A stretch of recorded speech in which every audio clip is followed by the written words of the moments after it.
This is SSPTV News, brought to you by Samsung Productions and the Hazleton Standard Speaker.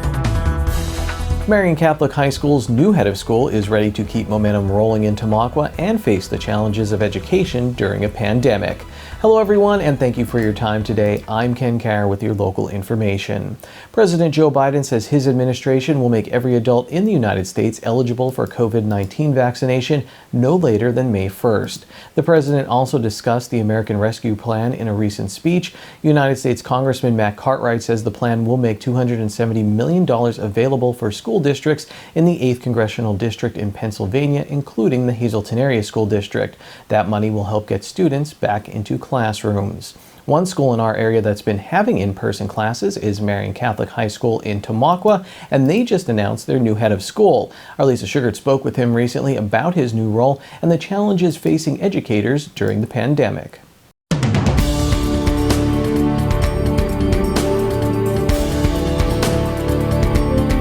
I'm pleased to welcome Mr. Michael Brennan, who is the new head of school at Marion Catholic High School in Tamaqua. Thank you so much for taking time to join us and tell us a little bit about yourself and our viewers as well. Thank you for having me. My name is Michael Brennan. I am a Marion Catholic graduate from the class of 2006.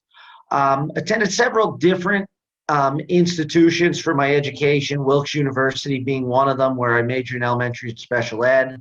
University of Pittsburgh, where I got my special ed supervisor's degree, and then Point Park University, which is also in Pittsburgh, for my principal's certificate. I've been employed at the Palmerton Area School District the last 8 years, so I have been local in the public school, learning support teacher, technology coach, mentor teacher, golf coach, also member of the pandemic team this year, which was probably the biggest challenge of the last few years. So certainly had a different realm of experience, but at the end of the day, I've always had a foot in the door here at Marion, been an assistant boys basketball coach for the last 11 years. And it's been nice to always kind of be in the door and know what's going on. And when the opportunity came, I said to my family, we're going to go for it and see what happens. And it was certainly an extensive process that the school did. It was a very challenging interview process. With all your experience being in a classroom, coaching, all the experiences you had, how important was it for the students to be, or have the opportunity at least to be in the classroom during all this? Because we've heard, some really horror stories about children. I mean, everyone gets depressed, but the kids were getting depressed too, across the country for not being able to go back to class. The mental health side of it, it's been brought to the fruition here the last few years, specifically this past year, but it's also the instructional piece. It is impossible to replace in-person instruction. It's just the way it is. It's very difficult to replace it. It's also difficult for families, and we sympathize for them, especially in a high school. It's even a little bit different, but in the elementary level, especially, you got to go to work. People have jobs, families have jobs, they have responsibilities. Not everybody is able to be home during the school day to make sure that they're following classes, they're given help. And what we've been able to do to get back in school here at Marion has been huge, and across the region, starting to get back a little bit. I know as a teacher, my experience, the days I have you in front of me, I would see more positive things than the days you were at home. And I'm really happy that we're hopefully at the tail end of it. But if we're not at the tail end of it, we'll continue to do what we've been doing to continue to be in school here at Marion.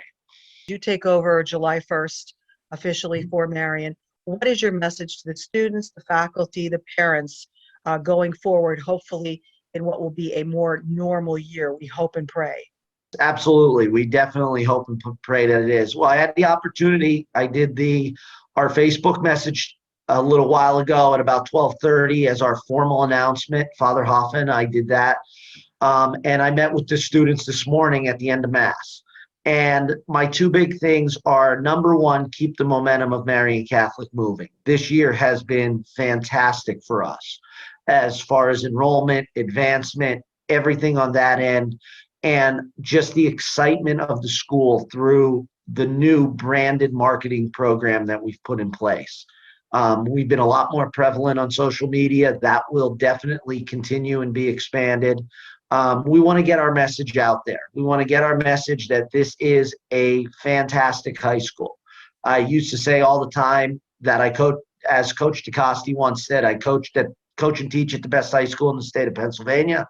I truly believe that. That's why I came back here and wanted to come to this position. But we want to continue that momentum. And the second thing that I told the kids was, we're going to make our own traditions. We are anyone, and you have said that you've been there in our gymnasium with the banners that hang. And a lot of athletes always say, I want to put a banner on the wall. Well, that doesn't just go for our athletes. That goes for anybody. Our music department, our fine arts department, in academics. Whatever it is that serves as your banner, that's what we want to help you accomplish. And I hope that anybody listening that will see this will certainly want to investigate what Marion Catholic can do for them, because I think they will be very impressed if they come down. Today's news feature is brought to you by the Cheese Store and more. Come in and order slices of their Easter pie, and don't forget to check out their Facebook page for weekly specials. Thank you, Lisa. And before we get to weather, we have a quick announcement. The Pennsylvania State Police will not be hosting their spring and summer camps this year due to the pandemic. That includes Camp Cadet. Time now for weather on SSPTV News. Here's our weekend forecast from the National Weather Service. On Saturday, it's sunny with a high near 40 degrees. Saturday night is mostly clear with a low in the 20s. Sunday is sunny with a high near 40 degrees. Sunday night, partly cloudy with a low in the 20s. Monday is partly sunny with a high in the 30s. Monday night, mostly cloudy with a low in the 20s. Tuesday, there is a chance of rain and snow showers. It will be mostly cloudy with a high in the 30s. Note to self and everyone else out there, daylight savings time begins this weekend. Coming up, we have two interesting interviews in sports. First, Chloe Marion talks about how playing sports back in Pennsylvania helped her reach her dream of working at NASA. Plus, Weatherly area girls basketball captain Ashley James takes a look back at the season. And next, 11-year-old Chef Jake cooks up a great interview with our Janine Lassand. The City of Hazleton Recreation Department is inviting you to take part in their Easter celebration. The event will take place on Sunday, March 28th at 2 p.m. at City View Park on South Poplar Street. Due to COVID-19, this will be a drive-through event. For more information, you can call 570-459-4910. Forks Over Love, a new nonprofit that supports independent restaurants while feeding the community, will have a food distribution event on Tuesday, March 16th at the Hazleton Integration Center from 4:30 to 5:30 p.m. To reserve a meal, you can visit forkoverlove.org or you can call 570-311-8362. SSPTV News would like to send sincere condolences to the family and friends of these recently departed. Sean C. Murphy, age 44, of Tunkhannock. A celebration of life will be held on Saturday at 5 p.m. at the Sheldon Kukutchka Funeral Home in Tunkhannock. Friends may call Saturday from 3 to 5 p.m. at the funeral home. And Jonathan E. John Sontag, age 38, of Sugarloaf Township. Friends may call Sunday from 11 a.m. until 1 p.m. at the Joseph A. Moran Funeral Home. Today's social and obituary report is brought to you by Harmon Funeral Homes and Crematory. Call 570-788-0977 or go to harmonfuneral.com.